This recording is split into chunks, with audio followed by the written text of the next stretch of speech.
Baik, Assalamualaikum warahmatullahi wabarakatuh. Perkenalkan, nama saya Rahyudin. Saya dari Sekolah Tinggi Keguruan STKIP atau dengan Prodi Bimbingan Konseling. Baik, saya absen dulu ya. Muhammad Rizal, Muhammad Fajrin, Ardiansyah. Oke. Baik, untuk memulai pelajaran kali ini saya akan membawakan pelajaran bab 4, yaitu klarifikasi makhluk hidup ya. Bukan permanen.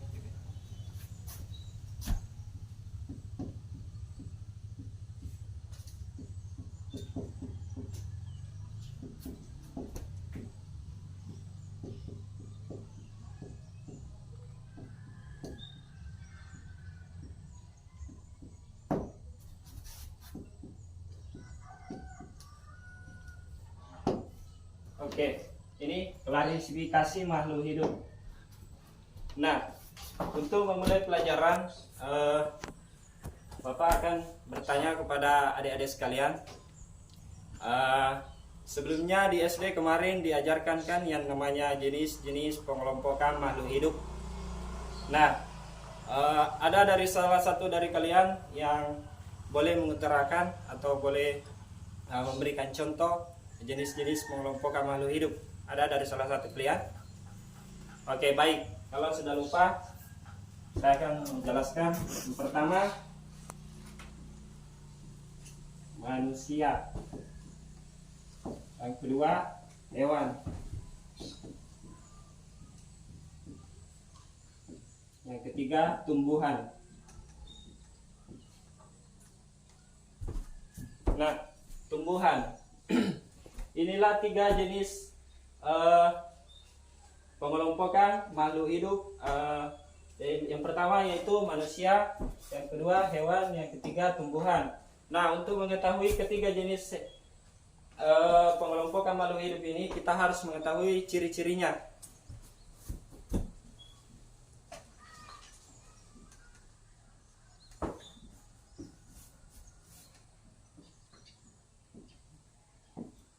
Nah, ciri-ciri makhluk hidup ya. Sebelumnya itu, sebelum Bapak akan menjelaskan ciri-ciri makhluk hidup ini, saya akan bagikan yang namanya LKS, yaitu jadi terlebih dahulu saya akan bagikan kelompok menjadi 3 bagian. Yang kelompok ke belakang ini kelompok A, kelompok tengah kelompok B, bagian kiri ini kelompok C. Jadi 3 kelompok. Jadi dalam LKS ini ada nama-nama kelompok, kemudian ada juga soal. Soal ini akan didiskusikan dengan teman-teman kelompok kalian ya.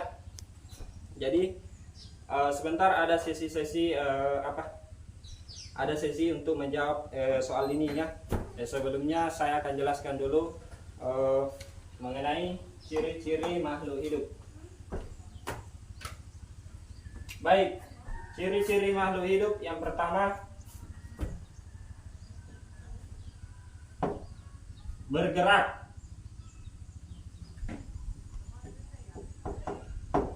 Nah, bergerak. Ini bergerak, apa yang dimaksud dengan bergerak?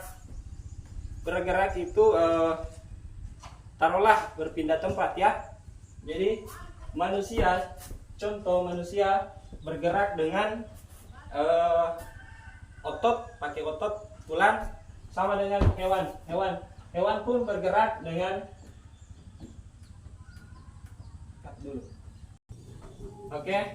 manusia bergerak dengan otot atau tulang ya. Jadi hewan pun sama, hewan bergerak dengan otot atau tulang. Saya berikan contoh, katak dia melompat pakai otot. Atau ya, begitupun dengan tumbuhan ini timbul pertanyaan, tumbuhan apakah bergerak atau tidak? Nah, tumbuhan itu bergerak. Saya berikan contoh tumbuhan yang bergerak adalah akarnya ya. Akarnya itu masuk ke dalam tanah. menyerap sisa-sisa makanan yang ada dalam tanah tersebut. Nah, tumbuhan. Kemudian baik, kita masuk ciri yang kedua, bernapas. Nah, bernapas. Kalian tahu bernapas itu apa? Bernapas itu mengeluarkan oksigen. Nah, contohnya manusia bernapas dengan apa? Manusia bernapas dengan, ya betul, manusia bernapas dengan paru-paru ya, paru-paru.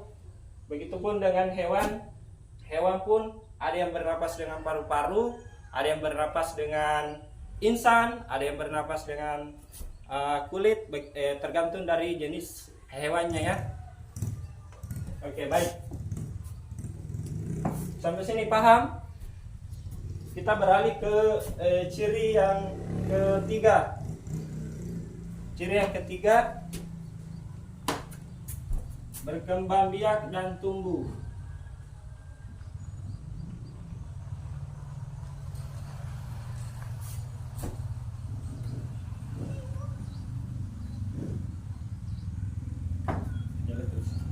Nah, berkembang biak dan tumbuh. Saya ambilkan contoh. Ini ciri makhluk hidup, berkembang biak dan tumbuh, manusia ya. Manusia ini manusia yang awalnya dari kecil hingga usia dini, kanak-kanak sampai dewasa, itulah yang dimaksud dengan berkembang biak atau tumbuh. Begitupun dengan hewan. Saya ambilkan contoh ayam. Itu ayam awalnya kan telur kan, yang awalnya telur kemudian menetas menjadi anak ayam, kemudian tumbuh dewasa jadi indukan. Nah, baik, kita beralih ke tumbuhan. Bagaimana begitupun dengan tumbuhan, dia berkembang biak, yang awalnya kecambah kemudian tumbuh kecil, dari kecil tumbuh hingga sampai berbuah ya. Baik, kita beralih ke ciri yang keempat, yaitu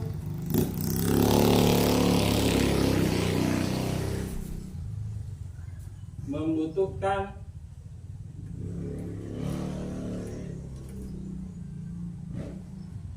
makan dan minum.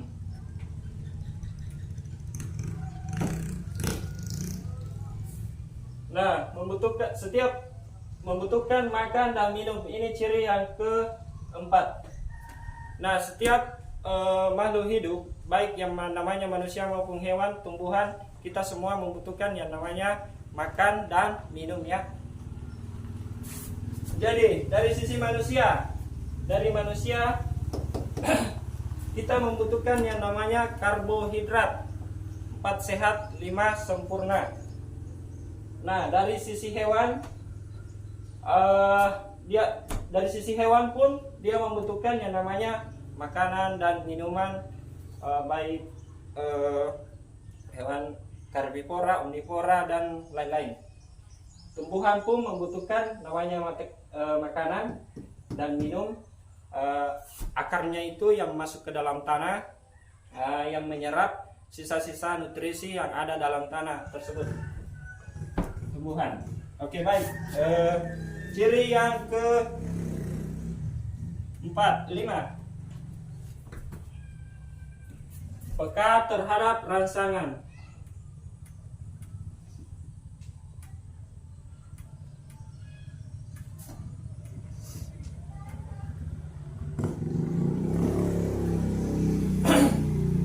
Peka terhadap rangsangan. Baik, ini ciri yang kelima, peka terhadap rangsangan. Yang dimaksud contohnya manusia jika melakukan sebuah aktivitas atau sedang bekerja, dia akan mengeluarkan yang namanya keringat atau istilahnya keringat, kotoran. Begitupun dengan hewan, dia akan mengeluarkan yang namanya kotoran. Sama halnya dengan tumbuhan. Baik, kita beralih ke ciri yang keenam,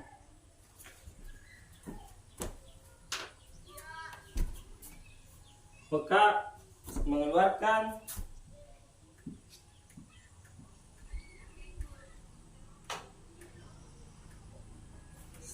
sisa zat.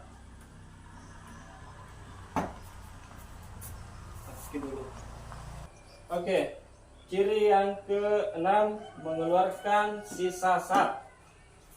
Nah, baik.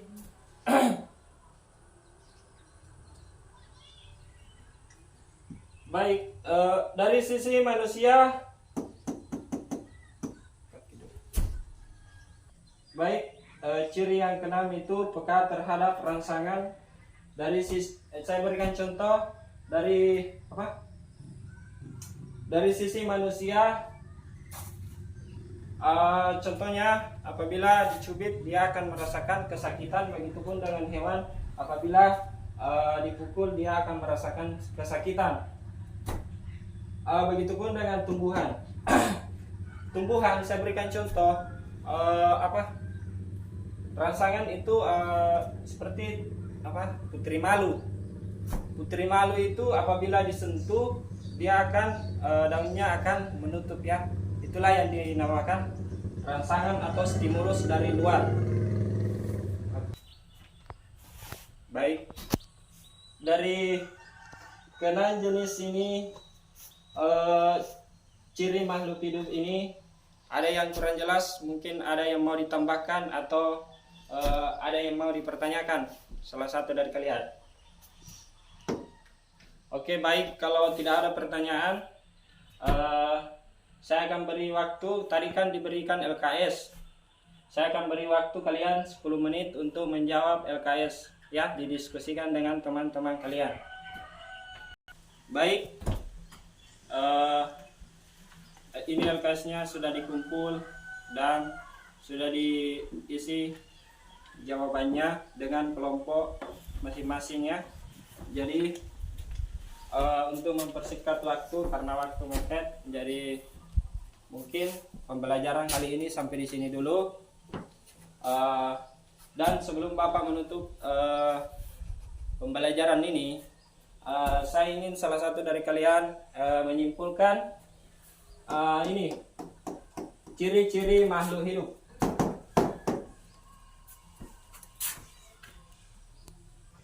Baik, itulah tadi perwakilan dari teman kalian yang menyimpulkan ciri-ciri makhluk hidup ini.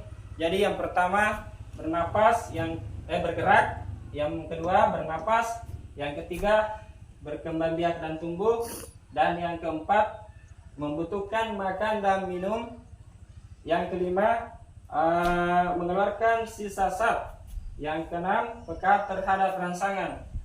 Itulah jawaban teman kalian tadi. Maka